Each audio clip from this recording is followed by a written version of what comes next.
it's Za'nae, and I'm back again with another YouTube video. Hey everybody, what's up? Good evening. Happy Tuesday, because it's going up tonight. As soon as I finish recording it, it's gonna go up. Happy Tuesday. It is Za'nae, and today I am recording a story time. Now this may be a little different than the other videos on my channel, but hey, as I said, we're going with the flow. We're just vibing. We're doing whatever pops in my head. So today's video will be me telling a story time about, you know, the time I lost my grandmother in the 8th grade, and sort of me walking through that and how I dealt with such a big loss at a young age. So this happened back in May of 2013. My grandmother was 60 at the time, and I was, I believe, 13, because I was in the 8th grade. Yeah. Oh, excuse me, y'all. I apologize. So I was in the 8th grade. I was actually on a basketball team at the time because I went to a magnet school. So that meant that my school ranged from grades 7 to 12. And listen, 7 and 8th graders, we couldn't really do much. We played basketball or be on a debate team. And you know, I tried the debate team, but it was a lot of reading in addition to the reading that I already had to do, and I really didn't want to do that. So I joined basketball because my other friends was joining basketball. Called me a follower, but it was fun. It was fun.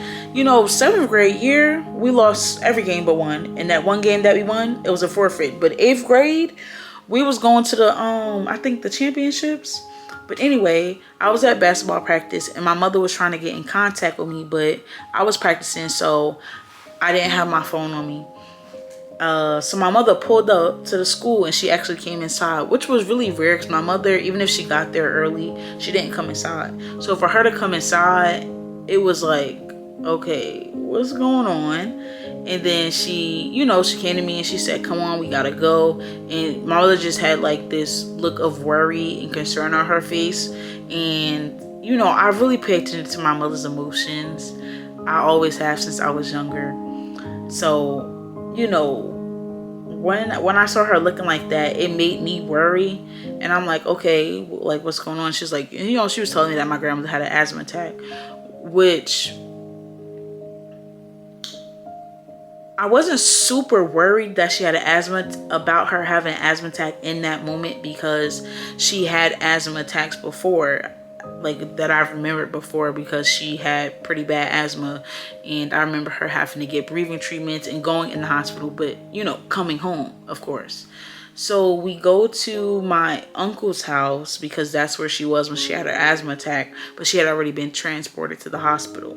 So we go to that hospital. We were in the waiting room. My mother gets called back first. It was 2 other family members there, and these were not like my everyday immediate family members. I mean, they're my family members, like, of course, but it was a little weird to see them of all family members, if you get what I mean. Like, I don't know, if you know what I mean, you know what I mean. But so they call my mother back first, and you know, I'm just waiting, trying to figure out what's going on. My mother goes into like this like room, or like this, I don't know if it's a room or it was just some kind of cut, not sure, some cutout kind of thing, and she's there for a while. And my other family members actually told me the news of what happened, and they're like, do you want to go with your mother? I thought that my mother was in the room with my grandmother, and I just, at the age of 13, I didn't want to see her like that. Like, I didn't want to see her like that. I'm like, I don't want to see my grandmother. Like, I'm thinking they want to take me to see my grandmother, you know, deceased. And I'm like, no, I don't want to go in there. So it's basically an empty room. It's just my mother in there. So I eventually do go in there, and I had never, you know, seen my mom like that before. And it was just a really, really sad day. And at the age of 13, I don't feel like my emotional intelligence is what it is today, because immediately I started to blame myself, which I'm sure not many, I don't think any of my family or friends know this. If they find my YouTube channel and they're watching, then now they'll know. But I immediately started to blame myself, like, and that's something that I dealt with for years. I immediately just started to blame myself because I felt like if I wasn't at basketball practice and my mother was able to get in contact with me, or if she knew, you know, I was home, or, you know, if she didn't have to try to get me first before she can go to her mom, that she would have been able to get to her mother first and, you know, save her life, which was a bit unrealistic because she was already gone before, you know, before the ambulance had already came to transport her. So whether or not me answering that phone on the first phone call or not, it would have not made a difference. But I couldn't grasp and understand that for years. So that day, it was a pretty sad day. But after that day, back to me being on the basketball team, I didn't want to play basketball anymore. Like, I was back at school, but I opted out of playing in that game. That next game, I opted out playing the rest of the season. Because honestly, I was blaming myself and I was blaming basketball for my grandmother's death, even though it wasn't. But I was so young, and that was something that I can blame. You know, that was something to put fault to. That was something, I guess, tangible that I could say, this is your fault. This is what happened. You're the reason, you're the drama, right? But anyway, my coach at the time, my teammates at the time, they came to my house. They bought me flowers, cards, expressing their condolences and all that stuff. And I felt like that was really, really sweet and caring. And, you know, I don't even know if they know this, but that actually meant a lot to me. Like, it really did. But anyway, I recently saw a clip from Lauren London when she was speaking on, I believe that was Angie Martinez's show. Correct me if I'm wrong, but she was saying that sitting front row at a funeral really changes your perspective of things, and or sitting front row at a funeral hits different, right?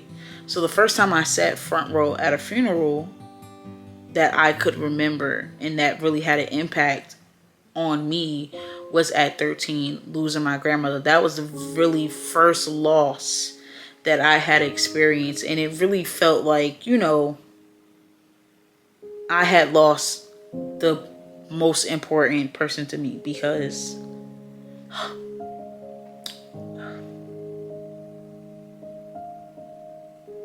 I really talked to her about everything, you know, and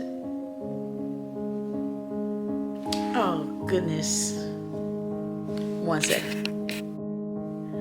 I had a moment, but I really talked to her about everything, and I really felt like she really understood me. And even if she didn't understand me, she always gave me the opportunity to be myself and to not make me feel weird or isolated, or, you know, just not make me feel ostracized in any way. Like, to me, she was like the dopest person in the world. So for me to no longer have her, it was like the biggest heartbreak. And I honestly thought that my world was over.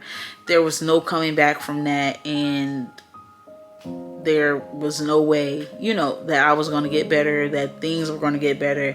That was the end all be all, right? So yeah, I was 13 at the time.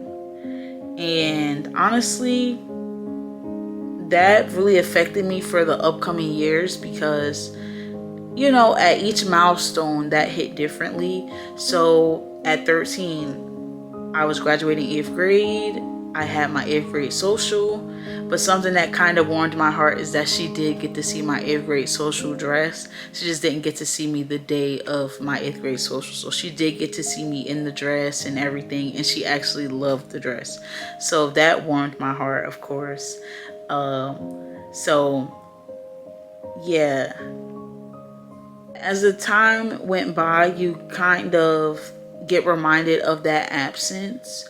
As you know, you're sweet 16, your high school graduation or your college graduation, just the random small things that you feel like she would have been proud of, or something that's funny and you knew that she would have laughed at. Or my grandmother absolutely loved animation movies, so all these new cartoons that's coming out, I know that she would have absolutely loved. And one thing that she really just was unapologetically herself.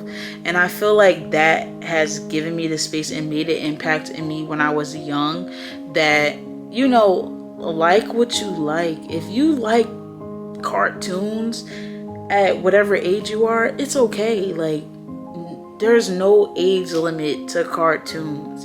So I feel like that has allowed me to always sort of let my inner child live, in a sense.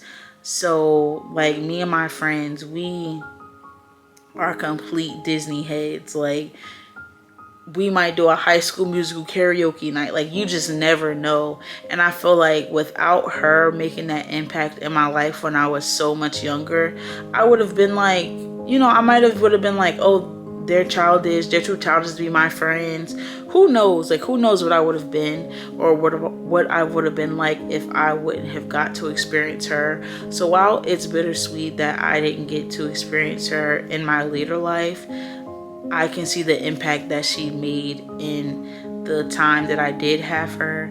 So yeah, I thank y'all for listening to my story. And that is the time that my grandmother passed away, when I was 13 years old, and sort of the impact that it made on me, I guess. And yeah, like, comment, subscribe, and I don't know if you want to hear anything else or have any video ideas, comment down below.